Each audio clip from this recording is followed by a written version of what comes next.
We will hear argument first this morning in Case 2438, Little versus Hecox. Mr. Hurst. Thank you, Mr. Chief Justice, and may it please the Court. Idaho's law classifies on the basis of sex because sex is what matters in sports.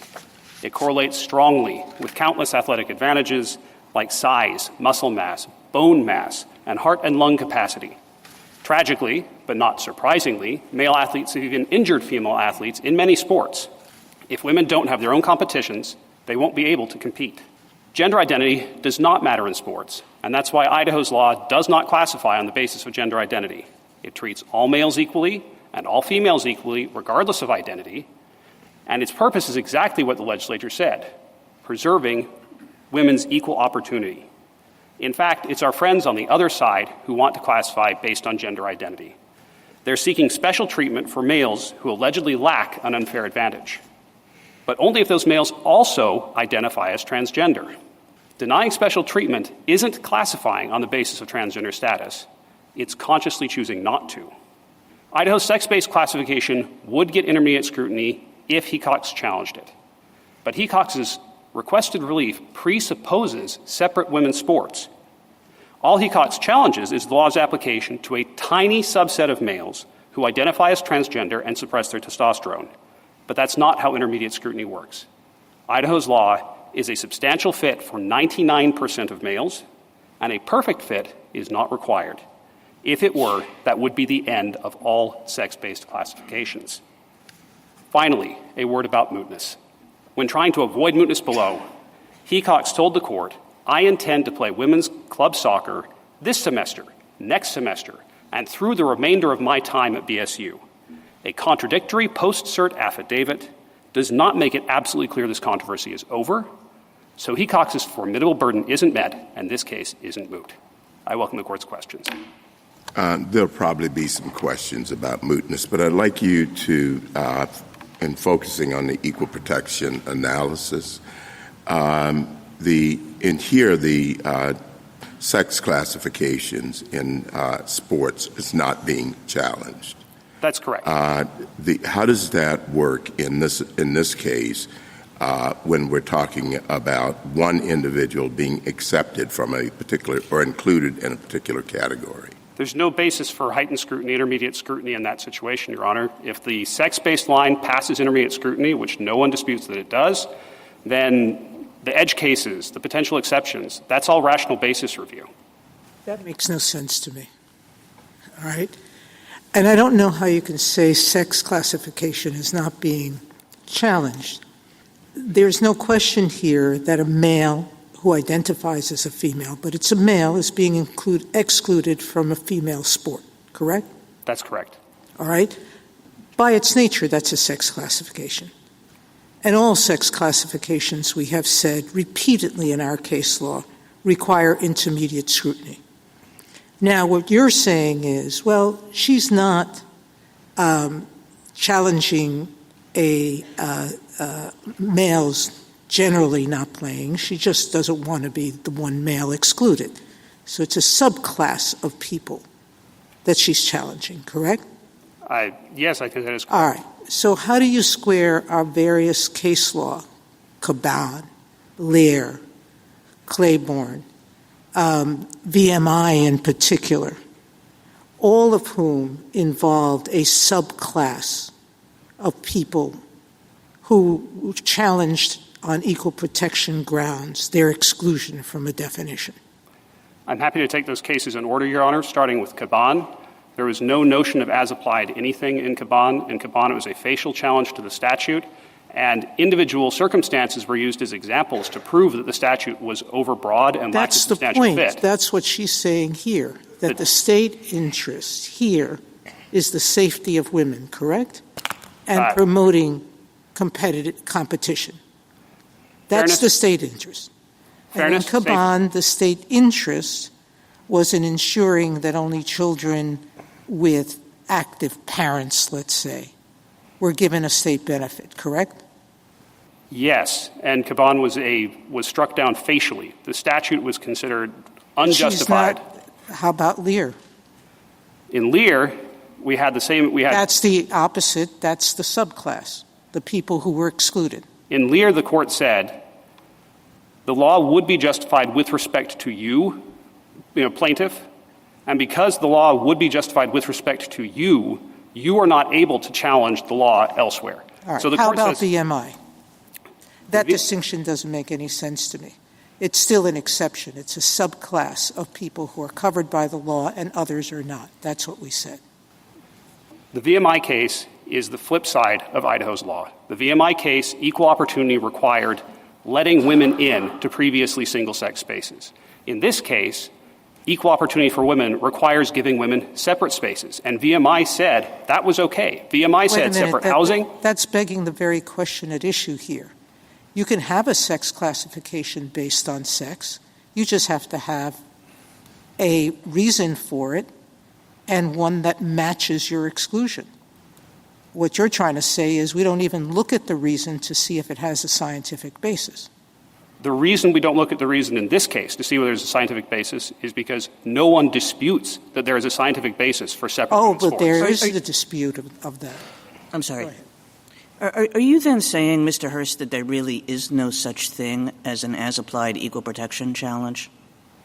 No, Your Honor, but what I am saying is that equal protection, the question is whether the classification is valid and not whether it makes sense in individual situations. But that sounds to me as though, and, I think our precedent is actually very sparse in this area, sort of surprisingly sparse.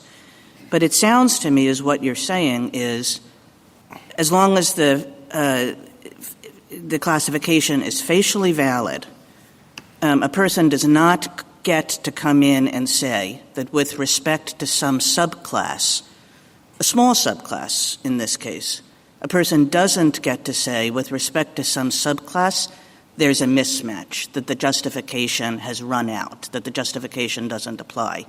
You're saying that that really is just not an available argument. I agree that is not an available argument, and I think this Court has taken that approach, our approach, in cases from Conn v. Shevin all the way to Wynn. And Wynn is the best example because there the petitioner had been raised in the United States by the U.S. citizen father.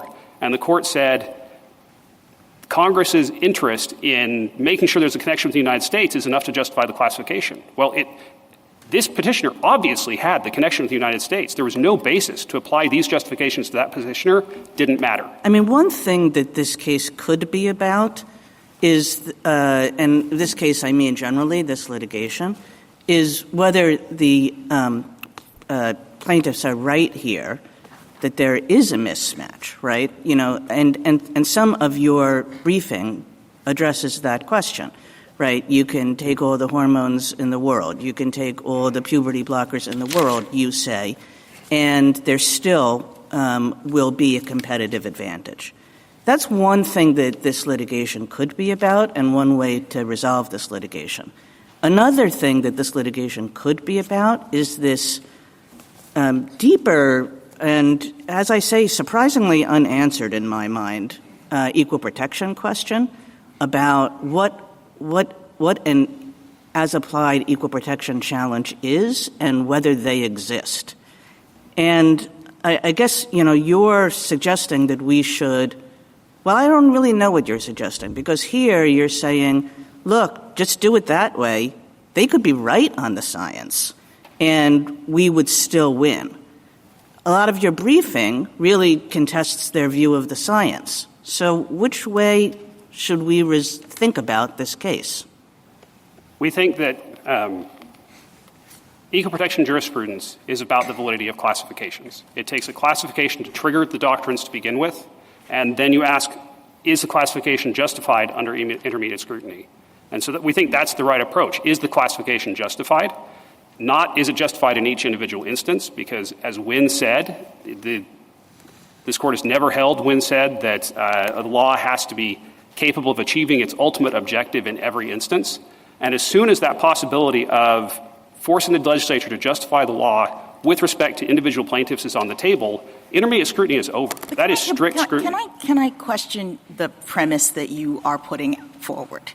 Even if I agree with you that equal protection is about, is this classification justified? I think that begs the question, what is the classification? And so to the extent that you have an individual who says what is happening in this law is that it is treating someone who is transgender but who does not have, because of the medical interventions and the things that have been done, who does not have the same threat to physical competition and safety and all of the reasons that the state puts forward, that's actually a different class, says this individual. So you're not treating the class the same, and you're not how do you respond to that? In other words, the as-applied challenge essentially redefines the class, or one could think of it as that. And so what's wrong with that, number one, and how do you square that with our holdings in Caban, which Lair later described in this way? In other words, Lair suggested that Caban was establishing that as-applied challenges of this nature do exist. Certainly, take the second question first. Yes. Caban says nothing about as-applied. I know that Lair says later this was an as-applied case, but simply reading Caban, it does not say that. It simply applies intermediate. No, I understand, but those two cases were in juxtaposition with one another, yes. And Lair comes out the way it does, distinguishing Caban on the basis that it's an as-applied challenge, and we in Lair have a facial challenge, and it's basically the same facts. So if you're right, those two cases can't come out the way they do. I don't think so, Your Honor. Again, Lair was actually briefed as a standing argument of maybe you might be able to argue that this law is overbroad, but you individually are not in the overbroad part, and therefore you don't get to challenge it. The court didn't use standing language, like express standing language in the opinion, but that is the logic of the opinion. Mr. Hurst? Yes. There's another way to think about the case your friends on the other side posit, and that is that transgender status should be conceived of as a discrete and insular class subject to scrutiny, heightened scrutiny in and of itself, given the history of de jure discrimination against transgender individuals in this country over history, in immigration and family law, cross-dressing statutes. They give a long laundry list, and I'd like you to respond to that. Certainly. On the de jure discrimination point specifically, there has been some discrimination against transgender people, significant discrimination against transgender people in the history of this country. The same can be said of many groups. The same could have been said of the mentally disabled in Cleburne, et cetera, et cetera. I think Justice Alito's concurrence in Scrimetti is helpful with this in saying this quasi-suspect class or suspect class process, what we're really looking for is classes that look like race or like sex. And if you compare the discrimination in this case, where not one of the laws they cite actually classifies expressly on the basis of transgender status, if we look at that history and we compare it to the history of African Americans and women who were not able to vote, who were not able to own property, who had express classifications based on their status written into the law for most of this country's history, these things don't compare. They're just not alike. I'm sorry. No, please. No, go ahead. There are two things in that answer that are kind of at odds with one another. You start by saying you don't question that there's a history of discrimination, I assume de jure, in this country. Mm-hmm. And then you say, well, but they don't classify on that basis. How should we think about that? I think that the famous footnote 4 helps, right? Has it been a discrete and insular minority? Has it been a group of people that were recognized as a group where laws were passed on the basis of their membership in that group, demonstrating that they lacked the political power to protect themselves in the political process? This is from Justice Barrett's concurrence, of course. We just don't have any of that here. All they can point to is conduct. It says, no cross-dressing, no drag performances in bars, these kinds of things. As I think our friends on the other side would admit, people cross-dress who aren't transgender. This is not a classification on that basis. What do you do with the legislative history in this case, where the people who introduced the bill called it a transgender bar? So you in answering Justice Gorsuch, you said there's no evidence of that, but there's certainly a lot of comments in this bill when it was passed. Your Honor, I respectfully disagree. I am aware of nothing in the legislative record that says that. I know that the Ninth Circuit opinion says that, But if you'll notice, the key quote that the Ninth Circuit relies on puts the words transgender women in brackets. And if you look up that colloquy in the legislative record, in their transcript that they provided in the district court, the word transgender, gender identity, et cetera, do not appear in that section of the transcript. Can I go back to the mootness question that Justice Thomas talked about, but not addressed here at all? Yes, this respondent made certain allegations about her intent at a certain point, but she signed an affidavit with this court attesting that she has permanently stopped playing sports covered by the ban. She will not try for any school-sponsored women's sports, and in fact, I think she'll finish school very shortly. And there's no reason to question the sincerity of that belief, given that dropping out of sports puts you at a disadvantage where you lose your competitive edge, and she's going to graduate soon. How is this different than Atchison Hotel, where the person in the litigation made representations that she intended to visit and continue visiting hotels in the future, and then, when the case got before us, she voluntarily dismissed those suits, like here, with prejudice, and we then directed that the case be considered moot? How is that different? To begin with, I add one further difference between the two cases. Certainly. Here, it's not like she's attempting to avoid us reaching the question. In just a little while, we're going to reach the identical question in another case. So we don't have a subterfuge in attempting to stop the court from reaching an important legal question.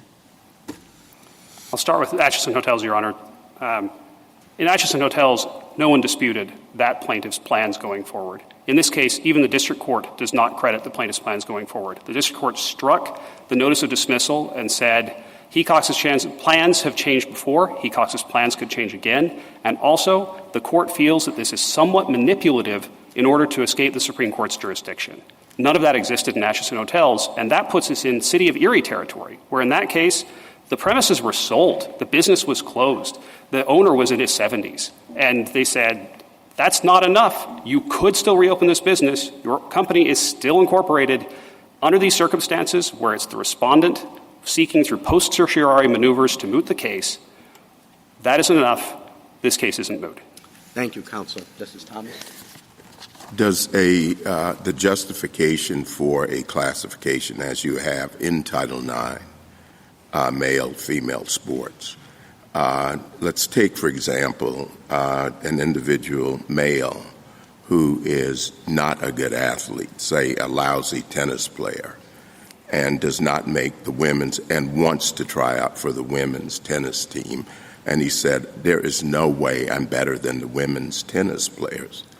How is that different from what you're being required to do here? It's not all different, Your Honor, and that's exactly what we're concerned about, that their arguments about needing to make exceptions from an otherwise valid classification for people for whom that classification doesn't make sense, those arguments don't limit themselves to people who identify as transgender. Many males could say, I can't really compete with the women's basketball team, and therefore I should be able to try out. And I haven't seen an answer from the other side as to why they couldn't, beyond, I correct myself. They say that, well, those people don't face the same dignitary harm as transgender people. But I don't see how that's relevant to the intermediate scrutiny analysis. The analysis is this classification substantially related to a legitimate state interest? The person's reasons for wanting to violate the classification don't come into the analysis. Justice Alito. Justice Sotomayor raised the question whether the issues here are identical to the issues in the case we're going to hear in a couple of minutes, and I'd appreciate your views on that. Suppose we affirm or reverse in this case, in the other case. Would that leave something undecided with respect to your case? Yes, Your Honor. Our case involves the issue of the constitutional definition of sex, which the Ninth Circuit made a decision about, what sex means for constitutional purposes. The Fourth Circuit did not make that decision. We will be bound by that decision going forward unless the Court reaches that question. That said, I would dispute the premise of the question, because whether or not the court has Article III jurisdiction in this case does not depend on what the court might do another day in a different case. No, that wasn't the premise of the question. It was just an attempt to explore the consequences of deciding the mootness issue one way or the other. Thank you. Thank you, Your Honor. Justice Sotomayor? There's a Munsingware GVR that's being agreed to here, so you're not bound by anything in this case. And our decision there will inform any new decision in the Ninth Circuit on this issue, correct? Whatever analysis we adopt in the Little case will control what happens in a new case. That is the law, Your Honor, yes. With respect to the Erie case, there the 90-year-old man never said he didn't intend to open another business. He just said this business. And that was a distinction we saw. Here she has said, I don't intend to do this. Now, every other promise that she made in this litigation, that she was going to continue trying out, that she was going to stay in sports, held true until this case and the negative attention she received, correct?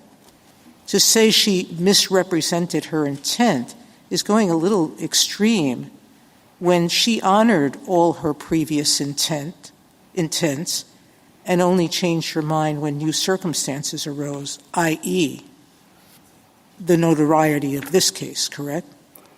No, Your Honor, nothing changed externally to the plaintiff. The plaintiff's affidavit filed in this court says that there has been negative attention and so forth since the beginning of this case. The only thing that changed is this court granted certiorari, and then after that, the plaintiff said, I want out, and so I will stop playing sports. Do you dispute that having a case named after you makes your infamy live forever? No, you don't think that Brown and any of the other named plaintiffs that we have in famous cases drawn attention to those people as people? Have you studied your law cases? Students do all the time.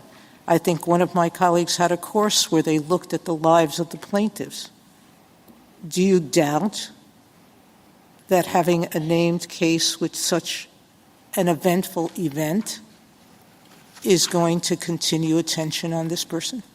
I don't doubt there will be attention, and I confess negative attention.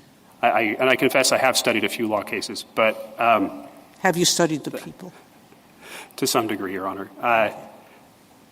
What I would disagree with is there's no background principle of plaintiffs get to leave the litigation whenever they want. Even Rule 41, even in just the district court, the rule is that once the litigation hits a certain point, you can't leave. So what you're going to assume, I know you don't want to, that you were to lose this case, you would say that we have to force an unwilling plaintiff who has offered to dismiss with prejudice, promise not to incur this activity again, we would force that person to continue prosecuting this case. The court did in City of Erie. That it did there, but is it the right thing to do? We didn't do it in Atchison. In Atchison, no one disputed that the case was moot. The only question was which Article III question would be decided first. In this case, we dispute the case is moot. We dispute all of the facts that this is based on. This is a formidable burden that Hecox bears. That's from Nike, already be Nike, to show that it is absolutely clear that this conduct cannot be reasonably expected to reoccur. We think, as the district court said in its striking order, that based on the changing history here, based on the past conduct, as Scalia mentioned in his footnote 3 of his City of Erie concurrence, there is a reasonable basis to doubt whether Hecox's current plans are the final plans. And as long as there's a reasonable basis not to credit the current plans, Article 3 lets the court hear the case. Justice Kagan? Mr. Hurst, I want to take you back to our conversation about whether there's such a thing as applied equal protection challenges, and ask you for two things. The first is I do think that runs counter to a couple of things that we think of as basic principles of constitutional law and maybe equal protection law particularly. In constitutional law, we often say as applied challenges are the preferred mode of constitutional adjudication. Certainly, we have not erected like bars to them in any other area, as far as I understand it. And then in equal protection law, we say all the time things like people need to be treated as individuals and not as just as members of a group. And I'm wondering whether both of those principles don't suggest that any bar on equal protection, as applied equal protection challenges, is just wrong, is off. And then the second thing I want you to do after you do that is assume for me that there is such a thing. Okay. And to tell me how, in your view, an as-applied equal protection challenge ought to work in this case. Certainly, Your Honor. The first answer would be I recognize those principles that Your Honor is alluding to. The contrary principle would be the very nature of intermediate scrutiny analysis, that it is always possible, if you only have a substantial fit supporting legislation, then it is always possible to find people whom it doesn't fit. And then we're in strict scrutiny. So I completely take that point, Mr. Hurst. I mean, you're exactly right. And, of course, intermediate scrutiny is different from strict scrutiny. It doesn't require the, almost perfection that strict scrutiny does. Completely take the point. But isn't that point really addressed to what we often consider in these areas, which is to facial challenges, right? So when you bring a facial challenge, of course, that's right, that you're allowed to have over-inclusiveness and under-inclusiveness and a lack of a perfect fit. But that the nature of an as-applied challenge is different. Certainly the Court could do that, Your Honor. The Court has not done that before, as I think we both agree. And the result of that would be judge-made exceptions to laws anytime judges thought they didn't make sense for particular classes of plaintiffs. And the deference to the legislature that should exist to some degree, even under intermediate scrutiny, would be done away with. It would be gone. And then the administrability justification for many sex-based classifications, including this one, would also be gone because you could no longer administer the classification evenly. You would have to make as many exceptions as courts thought you needed to make. So it's really an institutional competence thing or institutional power thing between courts and legislature. So you're suggesting to me that the whole thing is just unworkable and we shouldn't. But flip to the second prong of my question, which is suppose we said, where as applied equal protection challenges exist as applied anything challenges do. What would it look like, do you think? What should it look like? Yeah. I'm not sure what it should look like. I can say what it does look like in this case and why we think there's a problem with it. So you're not willing to take me on my second path, which is like, let's assume that there is such a thing as this challenge. Yes. The most I can say, I doubt this is a satisfactory answer, Your Honor, but the most I can say is that the as-applied nature of a challenge might go to the remedy. The legal analysis still focuses on the classification and the justification for the classification. And once we're talking about individuals, we're not talking about a classification anymore. Yeah, that doesn't seem like much of an as-applied challenge, right? You have to prove the exact same things you do in a facial challenge, but don't worry because you only get relief as to you. So that's not a true as-applied challenge. And I'm having trouble coming up with what it could look like because it will always be possible to carve the class down further, right? So if they say that their class, that their subclass, I guess, subclass of males, is males who identify as transgender, then we would come back and say, well, only something like 10% of males who identify as transgender take the testosterone suppression. And then they might say, well, okay, no, the class is just the males who take the testosterone suppression. And then we might come back and say, well, according to the record, according to their own expert, of males who take testosterone suppression, only 1/4 of them are able to achieve the appropriate, able to achieve ordinary levels of testosterone for women.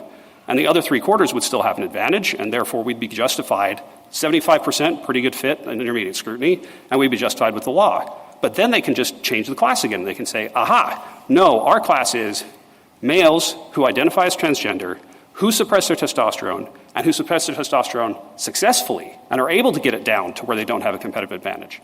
And at that point, we can say, if you can define the class so precisely, you're going to force the state to define the class that precisely. It's going to be enormously burdensome for everyone, and the state can never win, because whenever the state points to the fit in the statute, they just redefine their class as only the people who are outside the fit. Thank you. Justice Gorsuch? Justice Kavanaugh? To follow up on something you were talking about, Justice Sotomayor, would your constitutional position be different if the law explicitly stated that transgender women and girls cannot participate in women's and girls' sports? My answer to that depends on what's in the rest of the law. So I would refer back to Scrimetti and say it's not a magic words test. The mere presence of the word transgender in the statute is not enough to make it a transgender-based classification. What would make it? If the law, either expressly or through its effect, let all males except males who identify as transgender participate in female sports, but made it so that somebody's ability to play in female sports depended on transgender identity. Assume that the law does not allow males to play in women's and girls' sports, and then explicitly says, in separate provision, transgender women and girls, biological males who identify as female, cannot play in women's and girls' sports. Would your constitutional position be any different in that situation? No, Your Honor, I think that's Scrimetti. I think that would be a reference to transgender identity, but the law's application would never turn on transgender identity, so it wouldn't be a transgender status. Even if it says transgender? The word transgender in the statute might be relevant to a pretext analysis, but it wouldn't be relevant to the facial classification if that word did not change how that statute applied in practice. How many states allow biological males who identify as females, transgender women and girls, to play in women's and girls' sports? Statutorily, I'm aware of 27 states that take our side and do not permit that, and 23 states that take the other side and do permit it. And those states who do allow it, is your position that they are violating the Constitution, the Equal Protection Clause, the rights of biological girls and women by allowing that? Or do you say that's up to each state to decide and that the Constitution gives discretion to the state whether to allow it or not to allow it? I have not yet been persuaded by a constitutional theory that would let us use the Equal Protection Clause to impose our policy on other states in this matter. Okay. Justice Barrett? I have some questions about the implications of your theory. So how would your theory play out if we're talking about 6-year-olds, where there's no difference between boys and girls in terms of athletic ability, testosterone levels, et cetera? Could you have sex-separated teams then? Or sex-separated teams by biological sex and not allow trans girls on the... Certainly, Your Honor. First, I'd like to explain how the statute applies to that situation so I can put my answer in context. There are no 6-year-olds in the state to whom the statute applies because there are no school-sponsored That's why it was a hypothetical. Okay, right. Yes, it would be the normal intermediate scrutiny analysis. And are we saying it applies only to 6-year-olds or to everybody across the board? Well, I'm just trying to give you yours is driven by testosterone levels and differences in athletic capability. So I'm asking you, what if you try to take that out of the equation and you're just drawing the line based on biological sex and saying that trans girls can't be on the girls' team in an age group that's prepubescent? The record in this case does not support the notion that males lack an athletic advantage at 6 years old. That's about as early as the science goes from what's in the record. And even at that age, males have about a 5% athletic advantage over girls in most situations. Now, if this is not a level of competition where anybody cares about that, the simple solution is the solution you see in most places, which is you have co-ed sports, you don't divide the teams based on sex, and everybody can play. And Idaho's law does nothing to interfere with that. And remind me whether Idaho's law, and I guess your answer made me think of this, and I guess this goes to the question of whether the law discriminates on the basis of trans status. Is it true that biological girls, trans boys, can play on boys' teams? Anyone can play on boys' teams, Your Honor. Anyone can play on boys' teams. Okay. And to this point about medical uncertainty and scientific uncertainty, you were talking about what advantages you might have even that are apart from testosterone levels. Mm-hmm. Your friends on the other side say that, listen, that science is uncertain, and so we need more factual development. It's not really clear how much of an athletic advantage boys and men have if their testosterone levels are below a certain point.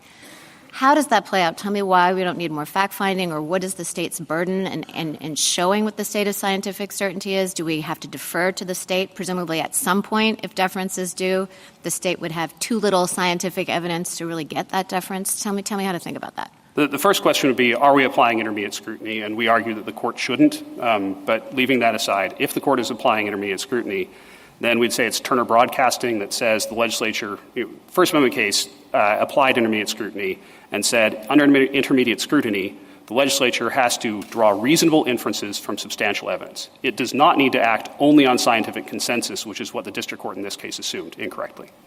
Thank you. Justice Jackson? So I guess I'm going back to your discussion with Justice Kagan. I'm not sure I understand why you're characterizing the as-applied challenge in practice as the individual coming back and proposing a different classification, as though we're doing an analysis of the classification in the way that you suggest. I thought that the state has a classification that is its general rule. No individuals who identify as female but were sex at birth male can play in women's sports, and that the individual then is merely seeking an exception based on their individual capacity, because the state's general rule is based on fairness and medical science and all of these things. Do I have this, like, they're not proposing an alternative class necessarily. They are just saying that I should be accepted from that general rule on this basis. We agree that an exception is what they are seeking, Your Honor. And it's an exception based on transgender status, again. But that's the way the rule used to work, right? I just want to be clear about what we're talking about here. Sure. I understood that this law originally was exactly that you basically said no transgender women in girl sports, but we'll look at your evidence and look at your circumstances and decide whether or not you individually can be included. So is that what used to happen? As a matter of Idaho law, there was no law whatsoever before this. Is that what was happening on the ground in Idaho law? That's what NCAA policy permitted from 2010 to 2022. Before 2010, the NCAA policy matched ours. Since 2025, the NCAA policy has matched ours. Okay. But what I'm asking is, if that's the ask here, not that all transgender women be allowed, but that this particular plaintiff be allowed based on their circumstances, why is that so not administrable or proposing a different classification that we're not going to be able to sustain? I don't understand that. So first as to administrability, Your Honor, making sure that a transgender athlete does not have an unfair advantage would require ongoing testosterone monitoring, because circulating testosterone can fluctuate. That is invasive. That is intrusive. No, but that's the burden of the person. The person who wants to play has to demonstrate to you, to whatever degree of scientific certainty, that they don't have a competitive advantage. Why would you not allow that? I guess I don't understand. The second answer is that there's nothing in that argument that limits itself to transgender identifying athletes. If this athlete doesn't have an advantage over women and therefore can compete safely, then there are other athletes that could say for different reasons that they don't have an unfair advantage and therefore they could compete safely. Yes, and I understand that, and there are legal arguments. Let me ask you something about the classification. I guess I'm struggling to understand how you can say that this law doesn't classify on the basis of transgender status. The law expressly aims to ensure that transgender women can't play on women's sports teams. So why is that not a classification on the basis of transgender status? I'd apply Scrimetti again. The question is whether the application of the law turns on transgender status, and it doesn't. It turns on sex. The legislature did not want to exclude transgender people from sports. It wanted to keep women's sports women only and exclude males from women's sports. No, I understand. But with respect to two individuals, a cis woman and a trans woman, who both want to play on a team that reflects their gender identity, this law operates differently based on their sex, right? The law does operate differently based on their sex, as Your Honor just said. It does not operate differently based on their transgender identity. But it treats transgender women different than cis women, doesn't it? It has a disparate impact, because men who identify as transgender have a different reason for wanting to play women's sports than women, than biological females do, right? But if that were enough, then Skermeti would have come out a different way, Gaduldig would have come out a different way, other cases would have gone a different way. I'm blanking on the other ones. All right. Finally, let me just ask you about mootness, because it's a little odd, I think, that a defendant would not want a case dismissed. Ordinarily, the defendant is the one who's claiming mootness because they've been sued. So this plaintiff has brought a claim against you, and the claim relates to your policy about college sports. And as I understand, the plaintiff is about to graduate. So wouldn't we have a mootness problem potentially notwithstanding any representations that the plaintiff made? I don't think so, Your Honor. I'd look to Camreta as the case that tells us the best case for telling us how we analyze mootness in this situation. It's, does the petitioner still have an interest in continuing the litigation? Only for a few more months. What if this decision doesn't come out until June and she graduates in May? It's my understanding at this point, I defer to my friends here, it's my understanding at this point that May graduation is not possible. For this individual? For this individual, that's correct. All right. Thank you. Thank you. Thank you, counsel. Mr. Mupan? Mr. Chief Justice, and may it please the Court. It is undisputed that states may separate their sports teams based on sex in light of the real biological differences between males and females. States may equally apply that valid sex-based rule to biological males who self-identify as female. Denying a special accommodation to trans-identifying individuals does not discriminate on the basis of sex or gender identity or deny equal protection. All of that remains true, even assuming a man could take drugs that eliminate his sex-based physiological advantages. The law is reasonably tailored, regardless of whether it is perfectly tailored, as applied to any such tiny subset of men. And states are not required to redefine sex or monitor the testosterone levels of female athletes. In short, male athletes who take performance-altering drugs are not similarly situated to female athletes, and states need not treat them the same. I welcome this Court's questions. Would you elaborate on what you alluded to, and that is that whether or not a state has to its asserted interest in classifications has to bear out in each individual case? That seems to be what the applied challenges in individual cases would require. That's right. So intermediate scrutiny requires a substantial relation or a reasonable fit, which is not a perfect fit. And this Court has recognized, and I'd point this Court to Edge Broadcasting in particular, it focused on this exact issue of if the law is substantially related in general, can an individual come in and say, well, as applied to me individually, it's not. And the Court said, no, we're not going to allow you to do that because that would essentially convert intermediate scrutiny into strict scrutiny on an as-applied basis. Now, I'm not disputing that you can sometimes bring as-applied claims under intermediate scrutiny. So if, for example, you had a law that applied, this sort of law that applied to sports, but also math and also chess, it might be that as applied to math or chess, it was invalid, but it was valid as to sports because for math and chess, at the level of the classification, it's not reasonably tailored. But here, critically, everyone agrees that for sports, for 99% of men, it's reasonably tailored. It's just the 1% of trans-identifying individuals who take drugs and then those drugs are effective that's a problem. And this Court's decision in Michael M. makes clear that that's not a viable as-applied claim. In Michael M., this Court upheld a statutory rape law that applied differently to men than women, and the rationale was because women faced a unique risk of pregnancy.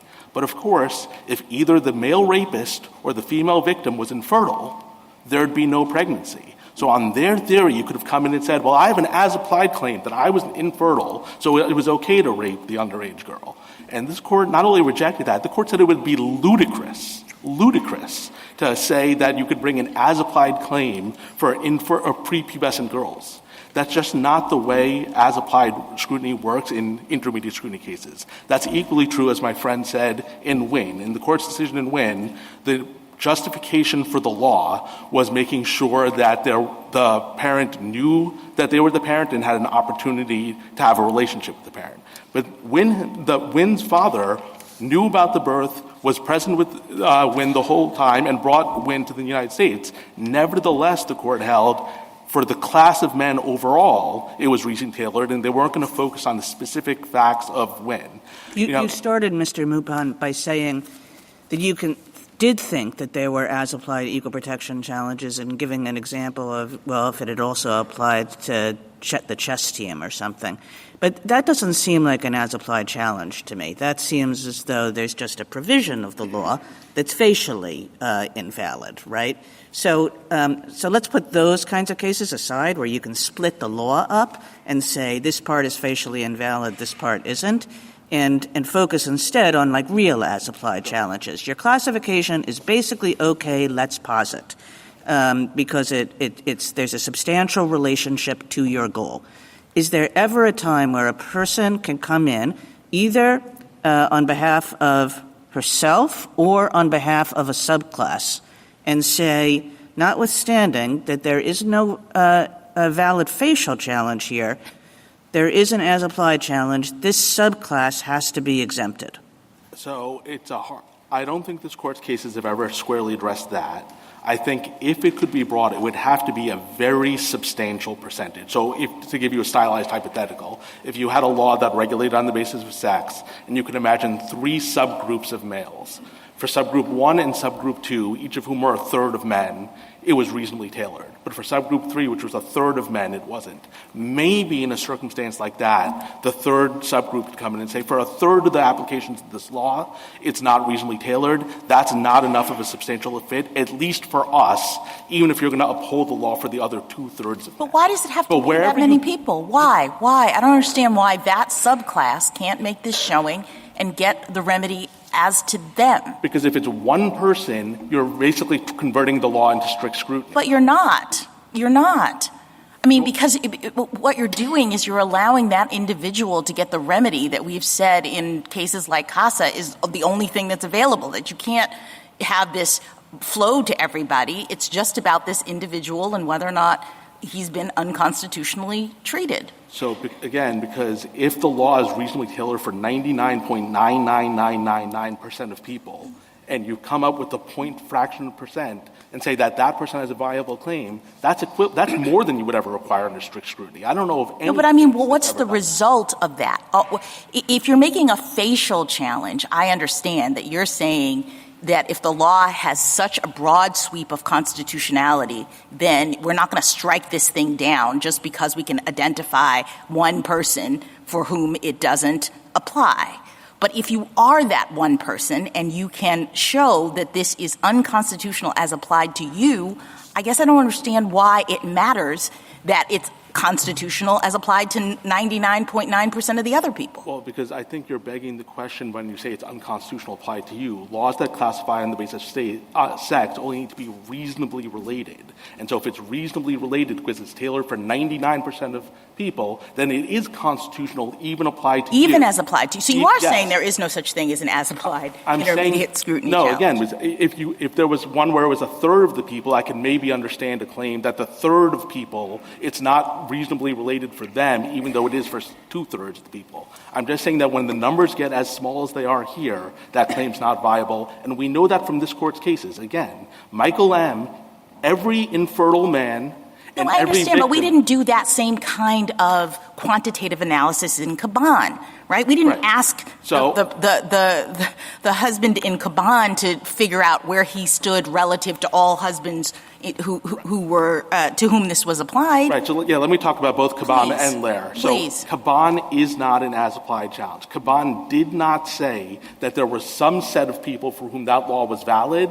The differential treatment on itself. Lair said that about Caban. So what Lair held was the father in Lair had abandoned the child. And what Lair essentially said is, if the mother had abandoned the child, the mother wouldn't get a veto. Can I read to you what Lair said about Caban? Discussing Caban, Lair explained, quote, "We have held that these statutes may not constitutionally be applied in that class of cases where the mother and father are in fact similarly situated with regard to their relationship to the child." So Lair is interpreting Caban as an as-applied challenge, isolating a subset of people where there's not actual similarly situated circumstances, And Lair is different. It is a facial challenge. It is in opposition. No? That sentence in Lair, the facts of Lair, there was no differential treatment. The father in Lair had abandoned the child, and the court basically rejected his claim because if a mother had abandoned the child, the mother also wouldn't get a veto. So Lair's a case where the plaintiff lost because there was no differential treatment at all. Caban is a case where the plaintiff won because the classification couldn't be justified. The only way those cases would support their position is if either Caban or Lair had said there is some set of cases where the woman gets a veto but the father doesn't, and that's fine. And neither Caban nor Lair said that.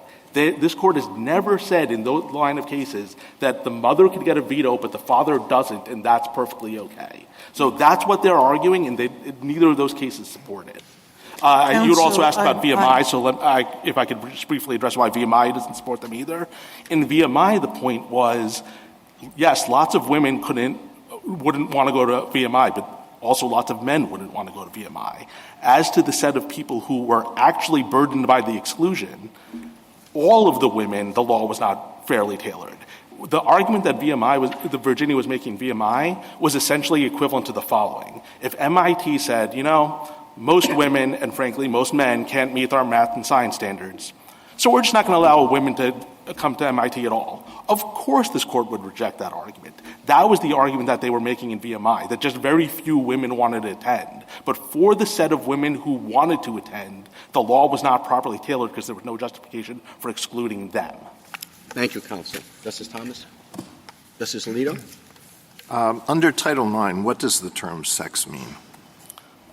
We think it's properly interpreted pursuant to its ordinary traditional definition of biological sex, and I think probably given the time it was enacted, reproductive biology is probably the best way of understanding that. Thank you.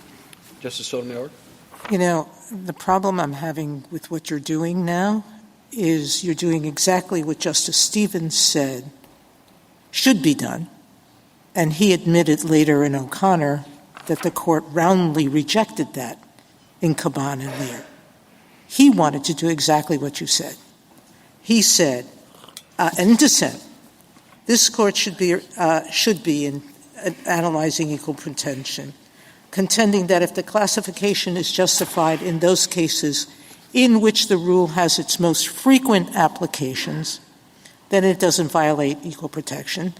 And then he said the court should presume that the law is entirely valid and require the challenger to demonstrate that its unjust applications are sufficiently numerous and serious to render it invalid. It's exactly what you said we should be doing. So you want us to accept what the dissent did and not what the majority said it was doing in Caban or Major. In VMI, Justice Scalia said the same thing, that taking the majority's logic to its logical conclusion, a single woman who wanted to attend could satisfy the admissions requirement would be enough for an as-applied challenge, and that shouldn't be the law. You're asking the court to adopt views expressed by two minority dissenting judges in this case. We've been doing an awful lot of that lately, but you're smiling because it's true, but you're asking us to adopt an approach that we have rejected as a majority court and accept what dissenters are doing, correct? With all respect, no. Again, in Caban, nowhere in the majority opinion in Caban did they say this law is reasonable for certain classes of men, but it's not reasonable. It did exactly. It said it's reasonable for fathers who don't support their children. It won't be reasonable for fathers who don't. With all respect, Your Honor, it did not. Caban did not uphold that law as applied to any man who hadn't abandoned their child. Now, it is true Lair upheld the law for someone who had abandoned their child, but the reason it upheld the law is because women who abandoned their child. But the logic of the opinion is that if the reverse had been true, it would have ruled the way it did. I don't think that's true, but even if you thought that was – sure. No, I just have one last question. What's percentage enough? There are 2.8 million transgender people in the United States. That's an awfully big figure. I do understand that in Idaho this was the first transgender child, but that just happenstance as to location. What makes a subclass meaningful to you? Is it 1%, 5%, 30%, 15%? One is not enough for you, but why? Well, so I'll say when the numbers don't talk about the human beings. So I'll say a couple of things about that, Your Honor. The first I'll say is if the distinction between intermediate scrutiny and strict scrutiny is the difference between a perfect fit and a reasonable fit, 1% surely has to be on the side that's reasonable. But if you don't want to just take the 1% on its own face, I would point your court, you want to focus on majority opinions or opinions for the court. Michael M. rejected a challenge, even though that law wouldn't, for infertile either infertile rapists or infertile victims, the justification didn't apply. There are certainly more infertile people. They did it on a different basis, which had to do with different harms. No, that's not true, Your Honor. Well, I can read the decision and tell you. With all respect, that paragraph, it says, even setting aside the physical differences, it is ludicrous to think we have to exclude infertile children from this rape law. And there are certainly more infertile people than there are trans-identifying individuals who take these drugs and eliminate all their physical advantages. So if we just focus on holdings of this court, we know that this percentage is too small. Justice Kagan? Mr. Boubin, just assume with me that there is such a thing as a as-applied equal protection challenge. What would it take to bring that challenge? What should the plaintiff have to show? I think they would have to show that, A, they are a substantial enough percentage to be able to bring an as-applied claim, and then as to that group, the law wasn't reasonably tailored for them. And that they would have the burden on that. It's not for the state to come back and say, the state does not have to satisfy that burden initially. Certainly not the first of the two things I said. I think if you thought that you could have a valid as-applied claim and they had made it through the gate of saying they were a big enough class, then I think consistent with normal intermediate scrutiny, I think the state does bear the burden of showing justification for that class. So I think the state would have it on the second step. The plaintiff would have it on the first step. I see. So they have to sort of get through the gate of we're big enough for you to take us seriously, but then the state has it. I think that would be how you would analyze it. And I think you were asked this, but big enough to be taken seriously? Like, how do we decide that? You know, again, the court's cases haven't really talked about it. I think the way I would think about it analytically is the difference between intermediate scrutiny and strict scrutiny is the difference between a perfect fit and a reasonable fit. So is there enough of a group here that we think that we're not essentially holding the state to perfection? If it's so close to perfection, then you're really undermining the difference between the two. If it's a big enough group that we're not asking for perfection. I mean, are you really undermining the difference between the two? Because usually we think of the difference between the two with respect to facial challenges. So you have to do a whole lot less to show that the facial classification that you're making is okay.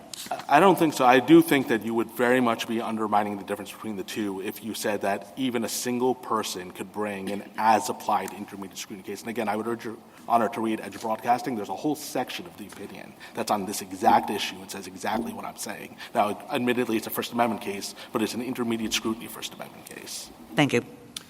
Justice Gorsuch? If the class is big enough, in your discussions, say a third, as you discussed, might it just fail intermediate scrutiny facially? I mean, at some point, do they collapse? So I agree that that's part of why these are so unusual. If there's a big enough group that you've excluded, you're exactly right. It might not be reasonably related as a whole, and so then it facially fails. But I could at least conceptualize a situation where it covers enough people validly that a facial challenge fails, but it covers a big enough group that it can't be justified for, then maybe you could bring an as-applied claim. I don't think this court really needs to grapple with these fairly tricky analytical questions because this is the world's easiest as-applied claim to reject. It is a fraction of a percent. Whatever as-applied claim you could bring, it cannot possibly be a fraction of the percent. That would be totally inconsistent with this court's decision, Michael M. and Wynn, both of which rejected claims by people who had a much greater percentage than a fraction of a percent. As you know, a lot of states allow biological males who identify as female, transgender women and girls to play in women's and girls' sports. And you heard Idaho say that those states, other states, constitutionally may allow that consistent with the Equal Protection Clause. Do you agree with that? So we've been challenging those laws under Title IX in lower courts, and as we said in our brief, we would urge the court to just reserve judgment. Can you answer the Equal Protection Clause question that I just asked? I'm not sure if we've taken a position on the equal protection piece. Do you have a position? I don't right now. Okay, and on Title IX, footnote 2 of your brief seemed to say that you don't have a position on how Title IX applies to those states as well. No, so we are actively litigating in lower courts, and we are saying that they are violating Title IX. What the footnote said is it's a very different question, and we would urge this court to make clear it's not resolving that question one way or the other by what it says in this case. Okay, so you have a position on it, but you don't want us to say anything about that issue. It's a very different question analytically, and so I understand. That's why I'm asking. Yes. Yeah. Okay. Thank you. Justice Barrett. So, Mr. Mupan, when Justice Kagan started asking the questions early on about the as-applied equal protection challenges, she pointed out that there was kind of a surprising dearth in the case law really grappling with this. But I think you wouldn't be getting all the questions that you're getting about Caban and Lair and, Michael Lamb and VMI if it weren't the case that you can read some lines of cases either way. So let's say that there is this uncertainty. We haven't really confronted it. As far as I can tell, it's because it just wouldn't be relevant in strict scrutiny because it's often fatal in fact, or typically almost always fatal in fact.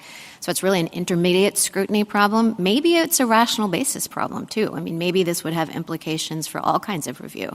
Because it seems to me that if you're never talking – in any case in which scrutiny is not talking about a perfect fit, you might have this problem. What would it do, essentially? I'm just trying to think about the ramifications of allowing as-applied challenges. It seems like it's at war with the theory of intermediate scrutiny for some of the reasons that Idaho said, because all lines – all classifications overshoot or undershoot, right? So can you imagine how intermediate scrutiny works? And this isn't designed to be a layup or something. It's honestly just something I'm grappling with. How would it even work going forward?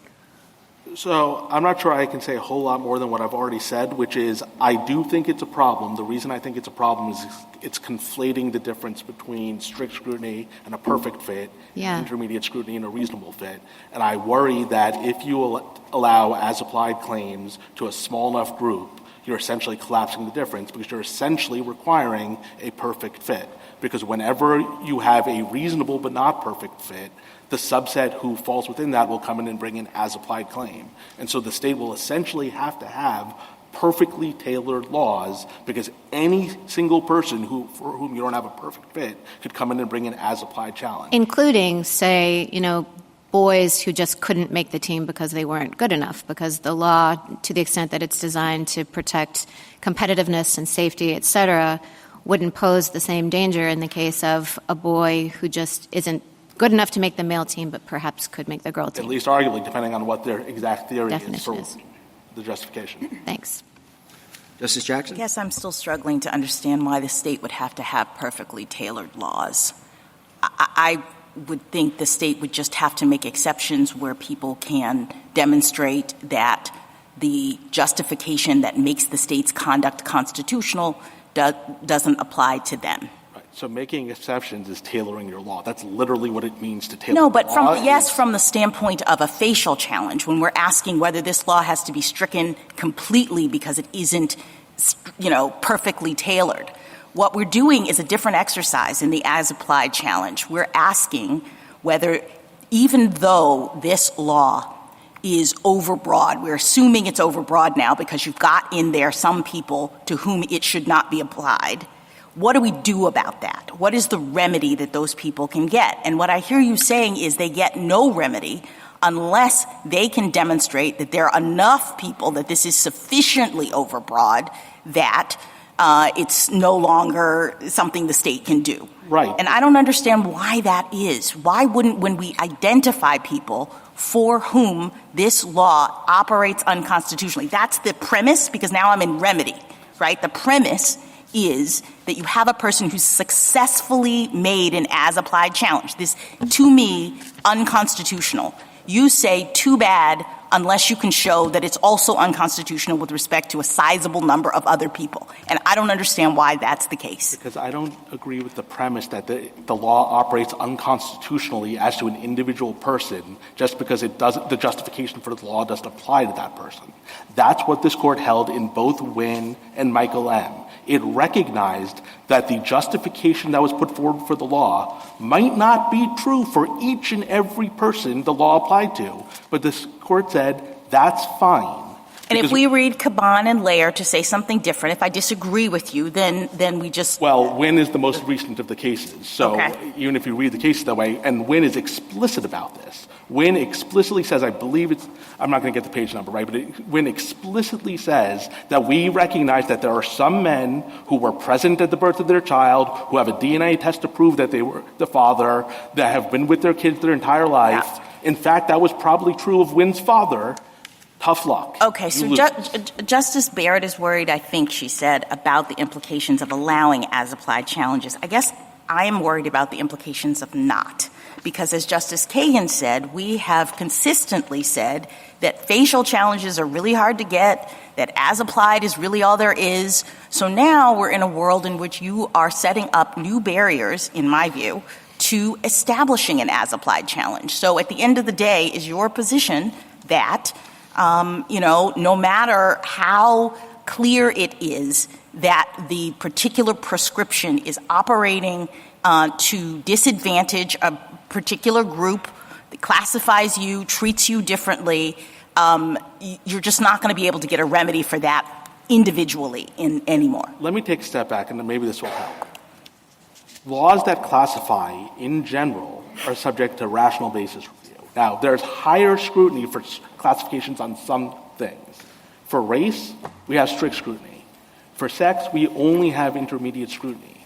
What that means is it is okay to have a classification that doesn't operate perfectly for each and every person. So it's not the problem is that it's unconstitutional, but there's no remedy. The point is that it is constitutional, I don't necessarily even though it's think that's overbroad. the takeaway. I think what that means is it's okay because we realize that in some circumstances, maybe even in many circumstances, this classification is justified. But when we can identify a situation in which it's not, I don't understand why a person can't bring that challenge. Well, I can't say anything better than in both Michael M. and Wynne, the court recognized that there were people who it wasn't tailored for and they didn't give them a remedy. Thank you. Thank you, counsel. Ms. Hartnett. Mr. Chief Justice, and may it please the Court, Idaho concedes that HB 500 draws a sex-based line by categorically excluding all students with the biological sex of male from women's teams. Sex classifications like that are closely scrutinized under the Equal Protection Clause to ensure they rest on evidence, not supposition. Idaho's articulated justification for this line is to protect women's sports from birth-sex males because of their, quote, biological advantages. That means HB 500 is aimed at controlling for sex-based biological advantages, not for all of the many reasons one athlete may be better than another that have nothing to do with sex. On the preliminary record in this case, and as the experts below agreed, circulating testosterone after puberty is the main determinant of sex-based biological advantage that HB 500 sought to address. And on this record, Lindsay Hecox has mitigated that advantage because she has suppressed her testosterone for over a year and taken estrogen. HB 500 thus fails heightened scrutiny as applied to Lindsay and transgender women like her who have no sex-based biological advantage as compared to birth-sex females. That analysis would come out the other way for the untalented cisgender boy. He would have the same sex-based advantage, the circulating testosterone. He just would not be as good at sports. It also would come out the other way here, for example, if a transgender woman had gone through a male puberty and had not mitigated that advantage. This Court's cases have recognized that when the government's justification for a sex-based classification does not apply to a discrete subgroup of those classified, that classification is unconstitutional regarding that subgroup. And that holding in Caban, which I'm sure we'll discuss further, has been repeatedly referred to and reaffirmed, including more recently than Nguyen and Morales-Santana. Because the Court can affirm based on sex discrimination, it's not necessary to reach the question of transgender status discrimination, but HB 500 also fails on that basis. If the Court does not find the case moot, the preliminary injunction should be affirmed. I welcome the Court's questions. Couldn't you make a similar argument with respect to Title IX itself and the sex difference, the fact that you can have male and female sports? No, Your Honor. So I think the question would be, would the sex line that's drawn in sports, and that's a line that does exist, as a commonplace line, is that substantially related to the important state interest Well, articulated? you could have individuals who, for example, don't present the problem of physically outmatching women in a particular sport, or a group of people who don't. Right, and the broader goal here, of course, is not sex separation for its own sake. The idea is to have equality in sports, and that's the ultimate objective that I think we're all talking about, not separation for its own sake. Well, my point is the argument that you're making now with respect to the subcategory, could it not also be made with respect to the sex separation in Title IX generally? Occasionally there have been examples of a boy challenging the separate teams because they want access to a team that's not available for the boys because of the way Title IX works. To be clear, we have not aware of an example of a boy challenging the sex separation so that they can be on the girls' team where there's a boys' team that exists. In that case, the courts do look at that under intermediate scrutiny, and they determine that the overall goal of ensuring equality in sport opportunity for women and men allows for the distinction. Counsel, I wonder if you could address what has been, I think, the basic focus of the discussion up till now, which is, as I see it anyway, whether or not we should view your position as a challenge to the distinction between boys and girls on the basis of sex, or whether or not you are perfectly comfortable with the distinction between boys and girls. You just want an exception to the biological definition of girls. Thank you, Your Honor. We're not asking for a particular definition or even really an exception. I think what we're asking for, and it is similar to the nature of the challenge that was brought in Caban. The situation there where there are unmarried fathers that were barred completely from objecting to their child's adoption. And there the father said, we'd like to be able to have that objection. We have a substantial relationship with the children. And in the group, and there was actually a pretty tailored group in that case. In Justice Stevens' dissent, he points out it has to be an older child, and there has to be a participation in the rearing. For that subgroup, they were allowed to challenge that and get the relief. And so, I do note too that Justice Stevens pointed out that it was an indeterminately small subgroup of an unknown number of fathers. So I think that's the analogy that we would draw here to what we're asking. So what would be the appropriate inquiry? And it's asking you basically for your response to Mr. Mupan in particular, that going sort of challenge by challenge, whether it's based on a transgender status or anything else in the situation, is really transforming intermediate scrutiny to strict scrutiny. We agree there would have to be a group. I don't think, in our view, in a way, at least the way that the cases have worked out, and this is Caban and Lair, it also goes through Nguyen and Morales-Santana. I would also direct the court to the illegitimacy or the non-marital children case. Those are Trimble and Lally. They're cited in the BPJ brief. In the same way, I think the court looks, is there a definable group that's not just a person who happens to not meet the fit, but actually a group where the rationale doesn't make sense for the subgroup. But the group can be somewhat specific. Like in the case of Caban, it was actually unmarried fathers who had acknowledged paternity and had a substantial relationship. In the Trimble case, it was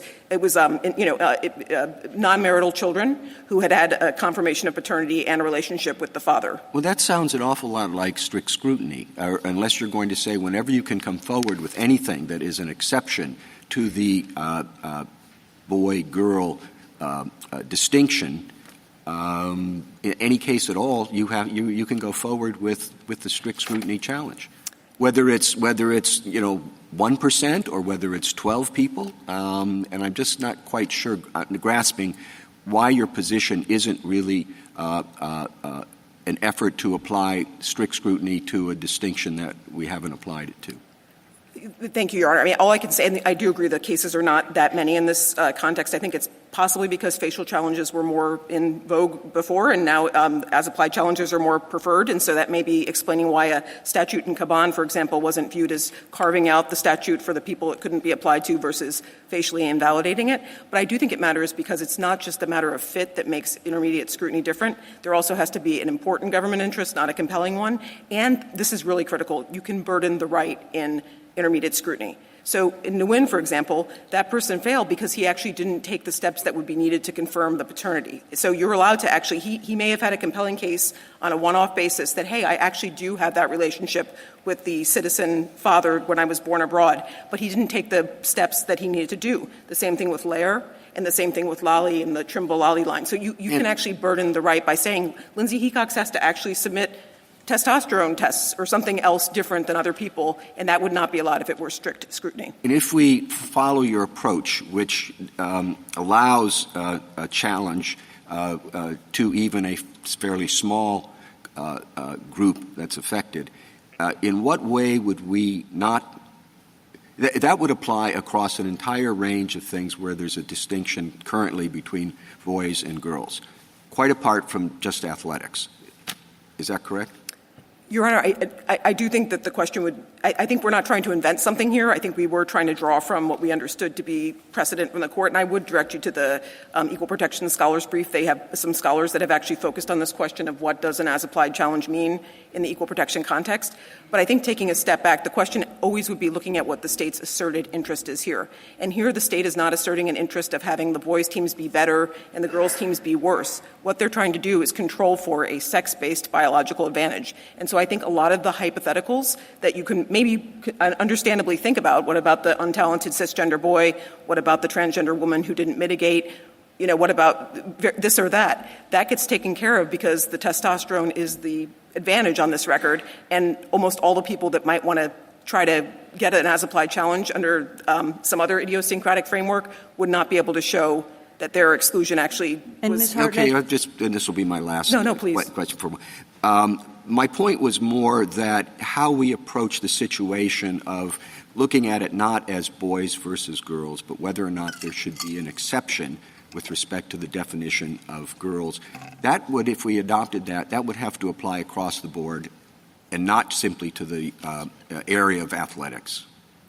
I mean, I think it's a general framework for equal protection challenge that, again, predated this case, this litigation. There have been boys that have tried these challenges in the past. They generally have failed because they actually don't lack the opportunity or actually are treated – they're not being treated differently than similarly situated individuals. You said, Ms. Hartnett, that you're not talking about individual by individual by individual. It has to be a defined group. So how big does the group have to be? How does it have to be defined? And why are there those requirements? If what you're saying is right about equal protection law, why wouldn't it extend to individual by individual by individual? I don't think the court has foreclosed that other than this actual obvious conceptual question of, like, when do we get towards strict scrutiny? I think what I could tell you is that in the way that the court looked at it from Caban to Lair to Nguyen to Morales-Santana and then also Trimble and Lally for the case of non-marital children, the court seems to usually be trying to figure out not just is this individual somehow idiosyncratic, but are they part of a group that actually doesn't make sense to exclude. And that makes sense because usually you're trying to figure out is the interest served by the exclusion, and there's usually some principle why a subgroup was not properly included. And what are the requirements of what does that group have to look like? Mr. Lupin suggested that it has to be, fairly sizable. It can't be 1% or less. Why not? Why? What are the other requirements? Like, how do you go about defining which group, which subclasses get to make this challenge and which subclasses don't? That's a good question, Your Honor. I think in Trimble, this is, again, the non-marital children case and cited in the BPJ brief, they said discrete categories that were unnecessarily excluded. That was the notion there. So I think that's where we were trying to make clear that we don't think it can just be we have a person that is extraordinarily idiosyncratic and they should get their case. And I don't think anything in your cases rules that out. I guess that's not actually the case presented here. We think we have an easier case because we actually have identified a discrete subgroup, transgender women who do not have an athletic advantage. But I don't think you're answering Justice Kagan's question, which is fine. If you buy into you have this subgroup as you've identified it, Mr. Mupon says that subgroup has to be big enough. Do you agree? And if so, how do we evaluate that? I don't agree with that. I think that is I think in a way this is the Caban dissent kind of coming back after many decades because there, Justice Stevens said in the dissent he's assumed that the case in that case was assuming that the case extended only to himself and by implication to an unknown number of fathers, and went on to say indeterminately small part. So I think there's never been a numerical requirement. It's more of a question of whether there's a principle that some sort of a principle that allows for the exception in light of the failure to align with the interest that the state's asserting. And here, I think the record, and again, we're at a preliminary injunction stage, but the preliminary record was that the exclusion of our client actually was not going to advance the interest, nor the exclusion of other transgender women who do not, who have taken efforts to mitigate their testosterone, which was on the record here again, was the main driver of differential athletic performance. Counsel, one might wonder whether the efforts to refashion our equal protection jurisprudence here that we've been discussing at length on sex discrimination is really a fallback from what one might wonder might have been your primary argument, which is that transgender status is itself a discrete and insular class. And I'm curious why you haven't brought that up and what thoughts you want to share with us. Your friend on the other side said the laws you pointed to in your brief don't address transgender persons as such, and that makes all the difference. Thoughts? Well, thank you for the opportunity to address that. I think we were trying to find the most straightforward way to help the court to an answer here, and I think we do think I've been wondering what's straightforward after all this discussion. No, I understand. I think these are older cases, but it's very interesting to see the debate between the majority and Justice Stevens, and then Justice Stevens and O'Connor kind of admitting that he was applying his dissent in Caban. So these are cases from the court. We think they have some force. But to the question you've asked, I do think it's important to begin with, you heard my friend on the other side talk about cross-dressing or other laws. They didn't have any response to our point, because there isn't one, that transgender people were categorically excluded from immigration to this country under an overall umbrella of being a psychopath. That was the actual decision of this court in the Boutelier case. It was interpreting language of Congress that determined that when Congress used the term psychopathic personality to exclude people, they meant to include homosexuals and other sex perverts. Perhaps not our finest hour. Well, it's not your fault, but I think that. Thank you for that. No. Well, it was by reference to a congressional report. They were trying to figure out what did Congress mean, and there actually was a public health service report. I would direct your attention to it because I think it really does go to the level. I was surprised when I read this document. It's 1952 USCAN 1653 at 1701, trying to explain why sex perverts would include homosexuals, transvestites, which was the name of the day for transgender people. The term transgender did not become more common till now. So I think reading Boutelier and reading the USCAN that's cited in Boutelier is instructive. I also think that the laws on cross-dressing, I think that's an interesting point, because what that actually means as a practical matter for the transgender person was that they weren't allowed to leave their home as themselves to enjoy all of their civil rights. And we don't want to exaggerate it, but we also don't want to understate it. There were major cities in the country, Chicago, others, that actually barred you under subject to criminal penalty for leaving your house in clothes that weren't matching your gender. And people were actually prosecuted under those laws. So again, I appreciate, and we're not saying you have to have the same history. We're certainly not equating the experience of the transgender community to that of Black Americans or of women. But just as illegitimacy or non-marital children has been recognized as a class that gets closer look, I think we respectfully submit here it would make sense to do so. We appreciate, though, this is a question that the court hasn't recognized a suspect class for a long time. They also haven't shut the door to a suspect class since Cleburne. So I think we prefer, to the extent the court was still finding another path forward, the reason why we tried to help you find a way to answer the question here based on sex discrimination. Well, to pick up on the issue of discrimination on the basis of transgender status, let me go to some basics. Do you agree that a school may have separate teams for a category of students classified as boys and a category of students classified as girls? Yes, Your Honor. If it does that, then is it not necessary for there to be, for equal protection purposes, if that is challenged under the Equal Protection Clause, an understanding of what it means to be a boy or a girl or a man or a woman? Yes, Your Honor. And what is that definition for equal protection purposes? What does it mean to be a boy or a girl or a man or a woman? Sorry, I misunderstood your question. I think that the underlying enactment, whatever it was, the policy, the law, we'd have to have an understanding of how the state or the government was understanding that term to figure out whether or not someone was excluded. We do not have a definition for the court.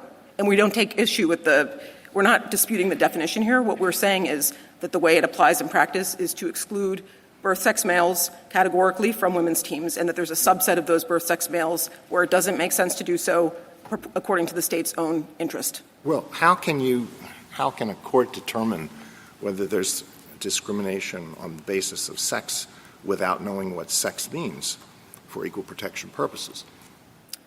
I think here we just know that we basically know that that they've identified pursuant to their own statute, Lindsay qualifies as a birth sex male, and she's being excluded categorically from the women's teams as the statute. So we're taking the statute's definitions as we find them, and we don't dispute them. We're just trying to figure out, do they create an equal protection problem? All right. Suppose this school that has a boys, let's say, track team and a girls' track team. The school has that. And a student who has the genes and the reproductive system of a male and had those at birth and has never taken puberty blockers, never taken female hormones, never had any gender-altering or affirming surgery, says, nevertheless, I am a woman. That's who I am. Can the school say, no, you cannot participate on the girls' team?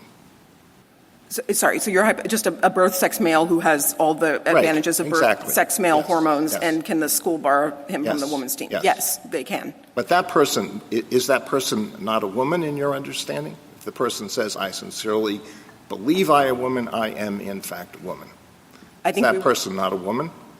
I would respect their self-identity in addressing the person, but in terms of the statute, I think the question is, does that person have a sex-based biological advantage that's going to make it unfair for that person to be part of the women's team? And that's the rationale for the regulation, and so that's the way we would be testing that hypothetical. Well, the reason I'm asking has to do with discrimination on the basis of transgender status. So what you seem to be saying is, yes, it is permissible for the school to discriminate on the basis of transgender status, because if this person is a trans woman, a trans girl, and is barred from the team, from the girls' team, then that person is being subjected to differential treatment based on transgender status, right? Well, then the question would be whether it was the scrutiny would be satisfied. So from our perspective, that would be a transgender classification. It would get heightened scrutiny, and it may be satisfied here because of the need to have to curtail unfair athletic advantage. That would be the analysis. We are not pressing in this case the notion, and the case does not require the court to decide whether transgender women who've gone through puberty and have not suppressed their testosterone would be able to play on a men's team. And the record here is a preliminary one where that doesn't present that question for the court. Well, this does present a particular factual situation, and we have to decide that case. But looking to the broader issue that a lot of people are interested in, there are an awful lot of female athletes who are strongly opposed to participation by trans athletes in competitions with them. What do you say about them? Are they bigots? Are they deluded in thinking that they are subjected to unfair competition? No, Your Honor, I would never call anyone that. And I think what we're saying here is that you have to, that's the reason why there is intermediate scrutiny, or even in rational review, you don't legislate based on undifferentiated fears. You base on trying to make a rational response to what is a perceived issue. I think here, although I would take issue with the notion that there was no reference to transgender individuals in the creation of this law, I really would direct the court to JA. Again, this is not about animus. I'm just saying that if you look at JA, pardon me, I need my JA 105 through 112, there are numerous references from the sponsor of the law saying the way we're going to try to protect women's sports is to not have transgender women play on the women's teams, and that was the fear that they had at the time. Again, that is not an accusation of animus. It's just a question of what was the statute doing, and then we go to the point of, does the statute survive heightened scrutiny? That would be the inquiry. Do you think that the success of trans athletes in women's sports is proportional to the percentage of trans athletes who participate in women's sports? I think I would direct your attention to, there's I want to make sure I have the right amicus. There's an amicus brief that talks about there are examples, obviously, of some transgender people that have participated and excelled. They actually are few and far between. You know, we have our client here who tried to make the NCAA team because of the injunction. She was too slow. She played club soccer, club running. She was even an officer in one of those clubs, just doing what you would hope a college student would do. You'll hear from my colleague about the other case. But I do think that, and there's a brief that you, in the amicus briefs, that will share the examples of showing that's a bit overstated. Would the analysis be different if they were more successful? No, I think it would be, to the extent, I mean, we've already covered that transgender people are a meaningful slice of the population, but a small slice. I think the state, if there were a concern of women's sports being fully overrun by an outbreak of a huge new number of transgender people, that might be a different factual situation. In the end of the day, and we understand that there were legislators who were concerned about that. The legislative history makes that clear here. But that wasn't the factual basis before the court. If there were actually a threat to women's participation in women's sports, that could be a different analysis, because obviously the goal of sex equality in sports is a very important goal. We don't take issue with that. We just would say that I think this is an important moment to just take a step back and say, is this law actually responding to a problem in a rational manner, or is it actually overreacting on the presumption that transgender women are categorically going to be strong athletes when that's not the case? Well, just to put the big picture, and you know this, on the table, and let you respond to it, but obviously one of the great successes in America over the last 50 years has been the growth of women and girls sports, and it's inspiring. And there's some states in the federal government and the NCAA and the Olympic Committee, so these are a variety of groups who study this issue, think that allowing transgender women and girls to participate will undermine or reverse that amazing success and will create unfairness, because you said if large numbers, well, for the individual girl who does not make the team or doesn't get on the stand for the medal or doesn't make all league, there's a harm there.